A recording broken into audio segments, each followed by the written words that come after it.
everybody, and welcome to the Reclaim podcast. Please remember to like and subscribe because it's the only way we get to continue to do this.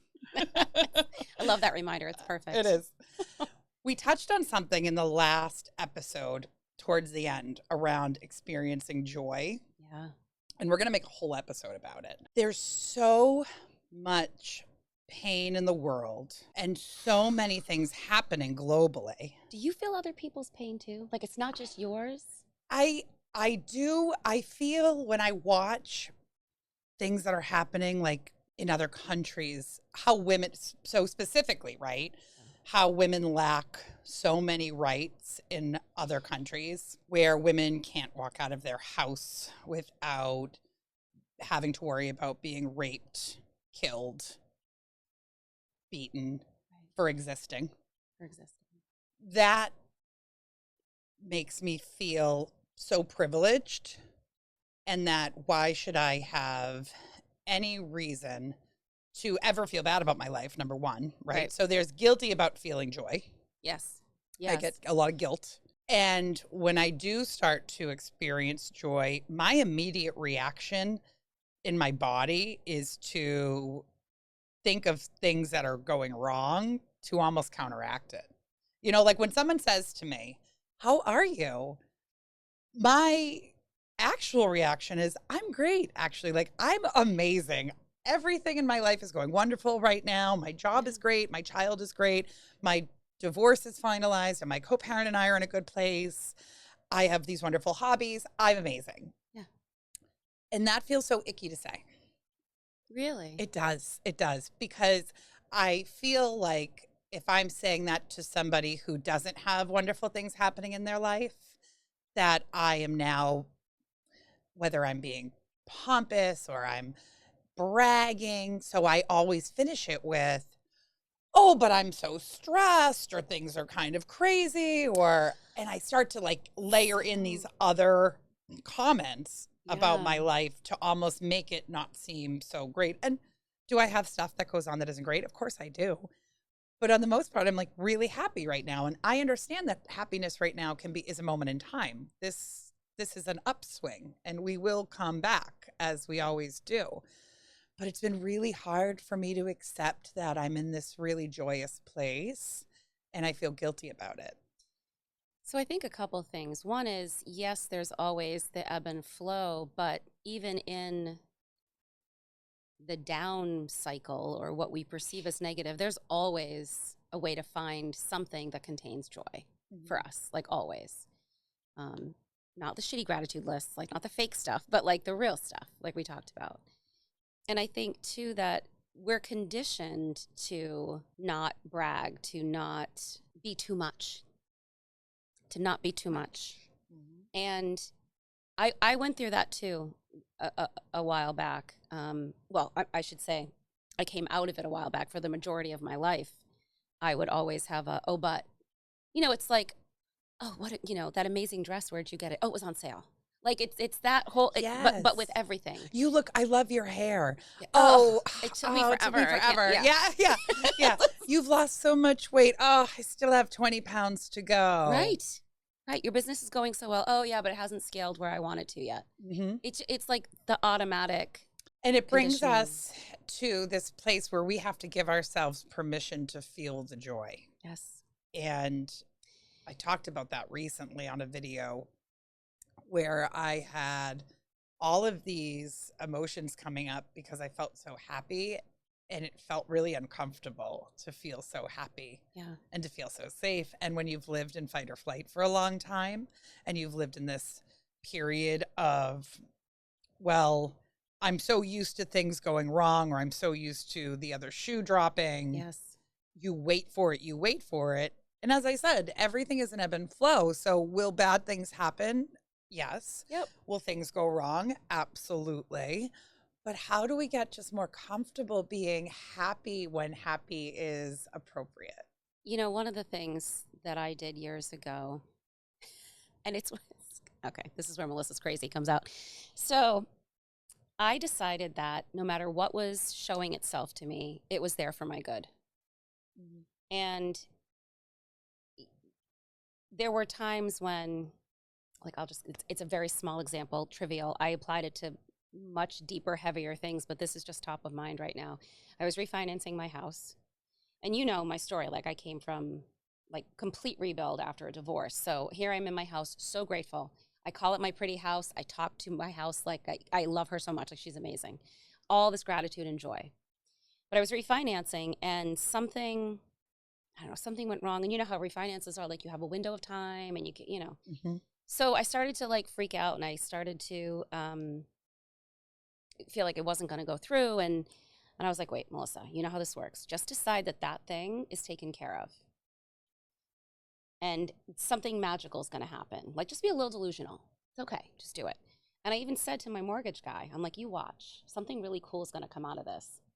And it did. It was like, I think the inspector like didn't show up or something. And then all of a sudden the mortgage guy calls me and goes, you know what? They actually don't even need an inspection anymore. Like something random that nobody could have predicted. But I do that with everything now. I just decide this is here for me and it's somehow going to benefit. And I think that that helps us hold space for joy because it gets us out of that negative cycle of, oh, but that, you know, of like, I could have just said, well, of course the inspection wasn't going to go right. So many of us get stuck in this place of, and I was there for years Oh, yeah. where, and that was like the biggest shift in my life was 2021. So December of 2020, a couple of girlfriends and I went out to lunch, and my girlfriend Sam, I'll give Sam a little shout out. My girlfriend Sam gave us this manifestation book Mm-hmm. where it was the first time I had ever written out manifestations, and it gave me this different perspective on I have a choice on how I want to think about things. My brain wants me to go to the negative. We're hardwired to go to the We negative. sure It's a are. protective thing. If I constantly think about the worst thing that could happen, I won't be shocked when it does. Right. Yep. Safety. And if you believe in energy and you believe in manifestation and you believe, and scientifically they're backing manifestation up, Yeah. the energy Yes. that you put out there becomes the energy that you receive back. And I started to write out, it has you write out like 5 manifestations. I started to write them out. And this was a big part of when I knew that my divorce was pretty much imminent, because Mm. everything that I wrote about my future, I would try to write with my husband's name. Like we couldn't do it. Like we like the pen wouldn't go. And I was sitting here thinking to myself, wow, I can't design.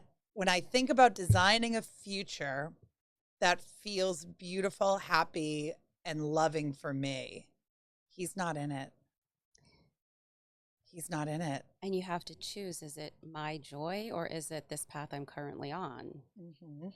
So that was about 9 months before we separated. But that Mm. was kind of the start where I started to realize that the future that I was envisioning for myself didn't include him the way that things currently were. And Yeah. if they weren't changing, then that was never going to change. Right. But I made a conscious effort for an entire year to challenge every thought that came into my head that had that old negative pattern in it of, well, this is just, oh, isn't this just dandy, right? Like when a It's day would go bad, my normal reaction used to be, well, there's the fucking day, or, well, that was a shitty day. I made myself change that thought process to, there were challenges today, but we survived it and we're better for it. yes. Yeah. When something would break down in my car, okay, that sucks. Oh, this stupid fucking piece of shit. You know? Or so glad that so grateful that I've got the money in my account to fix this right now. Yes. Grateful that I have a vehicle that still drives.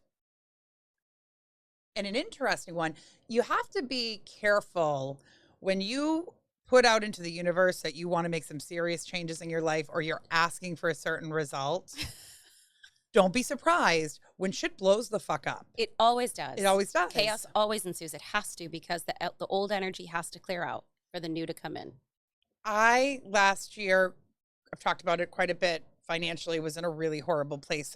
So December, Christmas of 22 going into 23, I could not afford Christmas gifts for my kid. I had no money. People came and sent gifts for her, friends of mine. It was the most magical Christmas because so many people came together. And then I went on Facebook Marketplace and I was able to get like a Barbie dream house. Someone sold me a huge Barbie dream house for like $20. I'll never forget that. That was like the most amazing thing. But I came into New Year's of 23 with looking at my accounts thinking, wow, I am in a really bad spot here. And my car at the time was this big Chevy Traverse that was a gas guzzler. It needed a lot of maintenance. And with the amount of miles I drive, it just was killing me. It really was. And I bought this 7-passenger vehicle when I was married and thought that we were going to have a ton of kids. And we had already I had my stepson and my nephew, and I thought we were going to take all these vacations together with the dog. The dog needed his own seat. So I'm now just like a single mom with a 1-year-old who has this huge Chevy Traverse. Why do I need this car? Right. Right. And I'm looking at the payments and I'm looking at the gas and I'm trying to budget and I'm thinking to myself, dude, I'm fucked. How am I going to get out of this? I can't sell it. I had just bought it like 6 months before. Yeah. And I, kind of asked the universe, like, help me out here. I need to figure out how to make more money, or I need to figure out how to spend less money. Yeah. And then guess who totaled her car? 2 weeks later. You just got to be ready. Yeah. Either really careful or like give better instructions. Yes. Like, okay, fucking help me, but don't let me total my car. And it was a freak accident. I was parking in my driveway. I have a condo and there's a hill right past where my car parks. Yeah. And I did one of those stupid ass, like pressed the gas instead of the brake and went right over the fucking hill. And the whole bottom of the car got torn up and it was totaled. And because it was totaled, the money they gave me for the car, I actually had enough. I had about $3,000 extra from the amount. And I went and bought this tiny little Nissan Juke 2011 that I fill my tank for $35. So I was spending $100 to fill my tank. I went to $35. I went from a 7-passenger vehicle to 5. We'll put 5 in quotations because it's a very, very small 5. Yeah, 5 Melissas maybe, not 5 Connies. And it was but my immediate reaction was, oh my God, I can't believe I totaled my car. What the fuck am I going to do? This is awful. And then I thought about it and I was like, wow, you asked for this. You asked for a way out of this massive car payment that you really can't afford. Insurance was crazy. Gas was crazy. And now you're out. Everything always happens for us. The universe is always working in our favor. Every time. And I think that's what was coming into my head when you were just talking about how you think about things, because when you change your mindset to the universe is always working in my favor versus the mindset that I think as human beings we are prone to have of everything's working against me, everything's going wrong. Yeah. You decide what your mindset is, and it's a practice. It is an actual practice. It for sure is. There's a lot of momentum built into the negative mindset. Yep. And I think that every time you have this thought of, today was shitty, or that date was awful. Oh, why am I dating? Or why did I go out with this person? Or, if you can train your brain to think through all the ways where that could have been a positive for you, like, hey, okay, you went on a first date and it didn't work out. That person's not for you. That's great. But what did you learn about yourself tonight? Or what did you learn that you don't want in a partner? And really, if you're putting it into practice, you need 4 positives to every 1 negative. Oh, tell me about that. Yeah. So science really says it's 3 positives to 1 negative, but that's just to neutralize it. So I always kick it up a notch. Like, let's give that 1 extra, because we're looking to, like, if you're really looking to shift and get out of that pattern and spiral, then you need to be purposeful and disciplined about it. Like, so make it 4 every time your mind has and this is not like, Like if you don't do it every time, it's not going to work. But just if you catch yourself having a negative thought, try to find 4 positives. And it doesn't even have to be about the same thing. I agree with you when it's something like that, like, oh, what a shitty date. Yes, go try to find 4 positives. Well, I looked fucking amazing. My outfit was killing it. The dinner was at least good. Like find the things. But you have to be really purposeful if you're trying to really reclaim, for sure. And I know we talked about last time how gratitude can sometimes, we can get ourselves into this like toxicity of like, well, be grateful, be grateful. But I do think that if you do find yourself going to the negative quite a bit, Yeah. if you make yourself write down 3 things you're grateful for every day for a month, but you're not allowed to repeat anything. So I do this on my mirror. Do you? My master bath mirror. I have a dry erase marker. Yep. And every day I write things and don't repeat. Like you said, that's important. Don't repeat. Yeah. And the reason why not repeating is important is because it makes you dig down and think. Because by day 7, right, you've now written 21 things you're grateful for. Coffee, chocolate, my kid. Yeah. We're done with that. Yeah. Then you really have to start to think about, okay, well, what else am I grateful for? I've hit all the main things. I've hit family, friends, job. And I think I'm grateful for, and then you have to stop and you have to really dig down deep. And that's where the gym I go to, Orange Theory, one of the coaches will always say, how blessed are you that you get to run on the treadmill today? Yeah. Oh, absolutely. You know, and you don't think about that. So here I am on the treadmill, sweating my tits off, like gasping for breath, dying, can't wait for it to be over.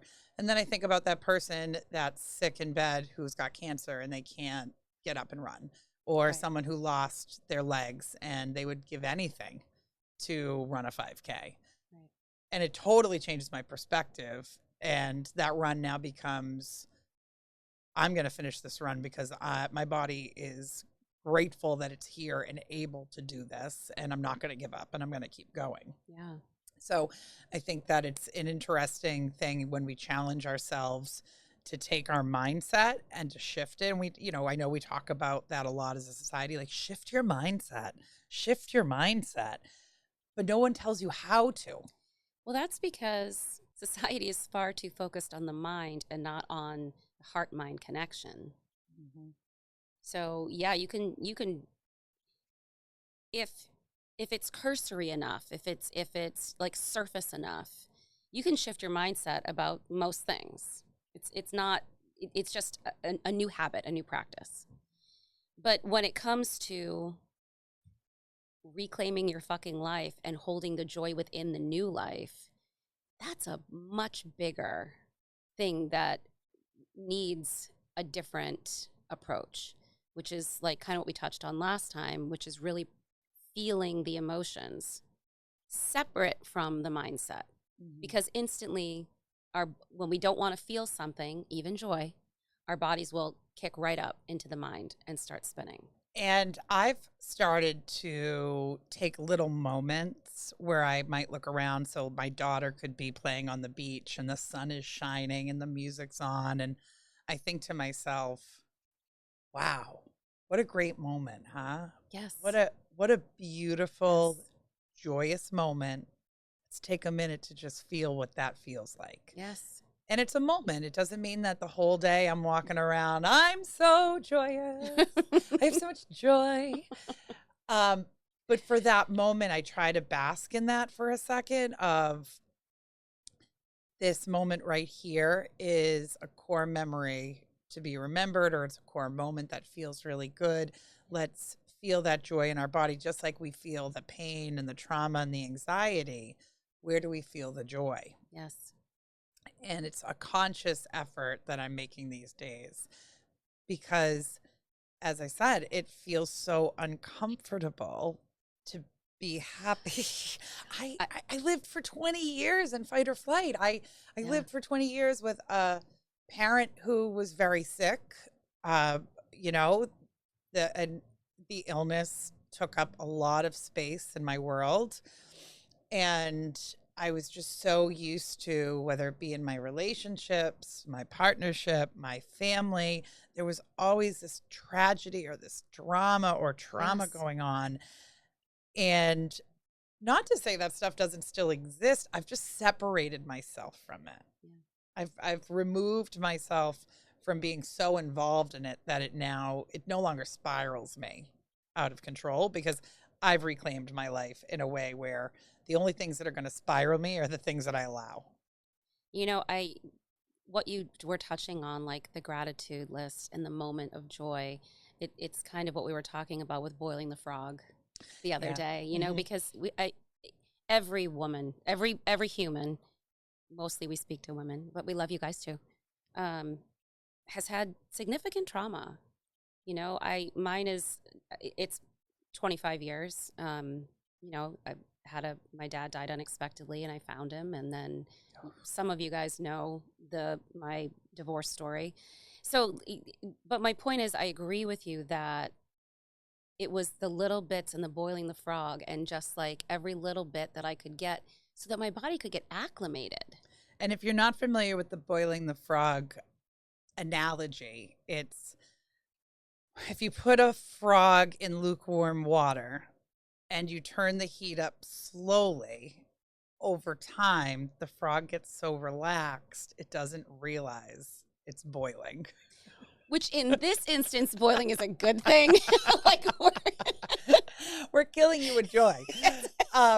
In this instance, the way that Melissa and I were talking about it the other day when we were talking about this very subject was you have to slowly acclimate yourself to feeling these new feelings, because they are going to feel very uncomfortable. It's going to make you want to crawl out of your skin. Oh. If you are used to living in chaos, fight or flight, trauma, or drama, this is the other thing.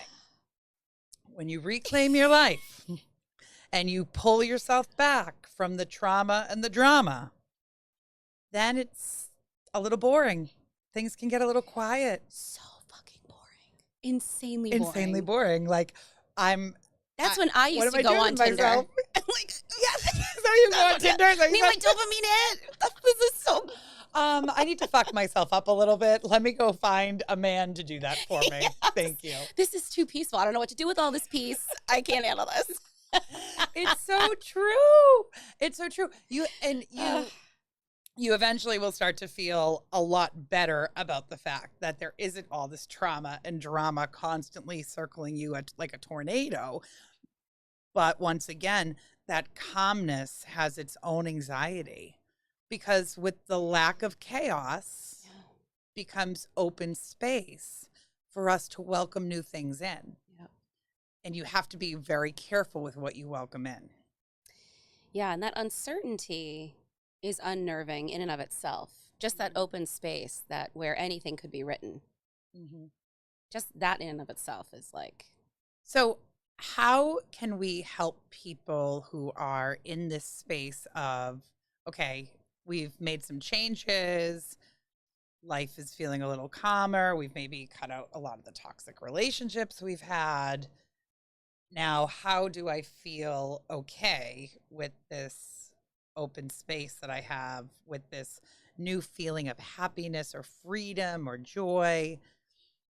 How do we work through that? So I think a lot of what we talked about so far is helpful. The gratitude list, genuine gratitude list, and the noticing moments of joy. I think it also takes a pattern interrupt in the moment when you notice that antsy feeling creeping in. When you sit and you're like, oh, I'm calm. And then that antsiness starts to kick in. Go do something that you normally wouldn't do, like immediately. Like what? Well, like if you're sitting and you're about to watch TV and you start to get, that's like your normal nightly routine. Get up and go take a walk. Or I'm famous for dancing around my house. There's always dancing happening. Dancing has become, I think it's the somatic movement that Sure we talked is. about. Yeah. When I'm feeling sad, angry, depressed, sad, like whatever, I was roller skating the other night, and there's this girl who roller skates every week, and I love watching her because she gives zero fucks about what anyone thinks, and she just sits like Phoebe running. Well, you know the crazy inflatable man on Family Guy. It reminds me of that, right? Like it reminds me of that. And so I was looking at her and I was like, wow, she looks so happy. And I had had a really stressful day and I really felt it all in my body. And so I started skating. I was being like, yes, Yes. yes, You gotta yes. move the energy. And I felt like, oh, it's all coming so Yes. good. So there is something to be said about like you just move that body a little bit and it can really make quite the difference. Yeah, my go-to pattern interrupt is movement. And a lot of times, well, and I guess it depends on, everyone has their own specific fight, flight, fawn, or freeze response. Mine tends to be freeze. So for me, the important pattern interrupt is get fucking moving. Do something where Yep. you're moving. And when you start to feel joy more, you start to really be afraid of when the pain's going to come Of back. losing it. Yeah, Yes. of losing it. Um, damn full moon. I'm getting emotional again. The the fear of the lack of joy. What do I do when it goes away? I think that's where I pull gratitude back to say, I'm so grateful that right now I'm experiencing this joy. It's a moment in time and it feels great and beautiful and wonderful. And just like joy can't stay forever, neither can pain. Yes. And that's when you've experienced things that are so traumatic that anytime you start to feel grief or, you know, um, any of the emotions that were present during the trauma, then it um, makes you want to resist them because it was so heavy before that your body like instantly tenses and doesn't want to experience it. But then everything gets stuck, including the joy. So for me, it's been more about letting it all be neutral, letting it all be okay so that I can not be so afraid of the next time grief is going to come because it is going to come. It is. It's impossible for it not to come because without the rain, we would never know that We wouldn't sunshine was so beautiful, right? we would not know the joy without the grief. Nope. And we wouldn't have beautiful flowers if we didn't have rainstorms. Right.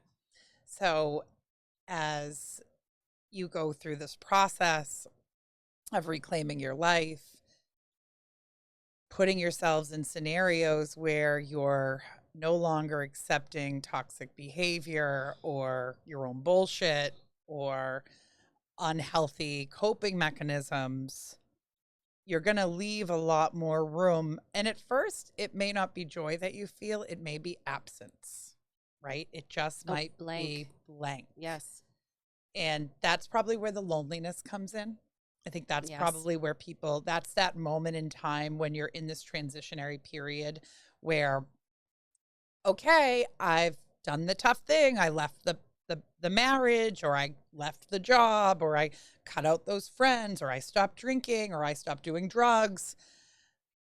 Why don't I feel happy yet? Well, because there's this period where I think you're going to get tested to make sure that you're ready for that next part. And you don't want to fill it right away. You No. want to make sure that you're sitting and doing like what we're talking about, reacclimating yourself, Mm-hmm. getting to know yourself again. Not yourself doing the things like who you be like you're being. Mm-hmm. And you have to sit in the silence to do that. The Which is silence, it's okay. it is. It's so uncomfortable, but it's good. And I find myself, I'm trying to get better with that, with the sitting, because people ask me, like, where do you get your energy? And I'm like, oh, it's a trauma response.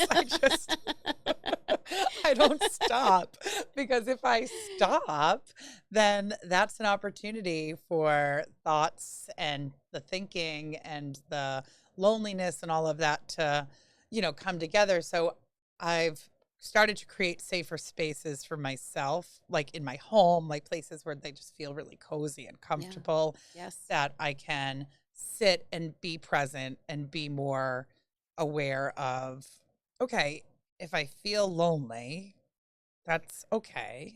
We're okay. We can be okay with That's that. exactly it. Like, we can be okay with being a little lonely today. We don't need to go fill that need right now. Right. We can sit in it, feel it, and then at some point, I'm able to find some joy in that loneliness, because I think about, well, if there was somebody else here with me. And you just hit it. You just hit it. When you let the loneliness be there, the joy shows up. Because you start to think about, well, isn't it joyous that I get to just like have this, moment to myself, or I've got this quiet time for me, or, I don't have anyone else to please right now. It really is just about pleasing myself. Yeah. And so you start taking those external things away and really start focusing on that internal joy. It's a game changer. Oh, yes. Ah, thank you guys for joining us today on this episode where we talk about how to be okay with feeling the joy. Don't forget to like and subscribe. And we'll see you next time on the Reclaim Podcast. No one is coming to save you.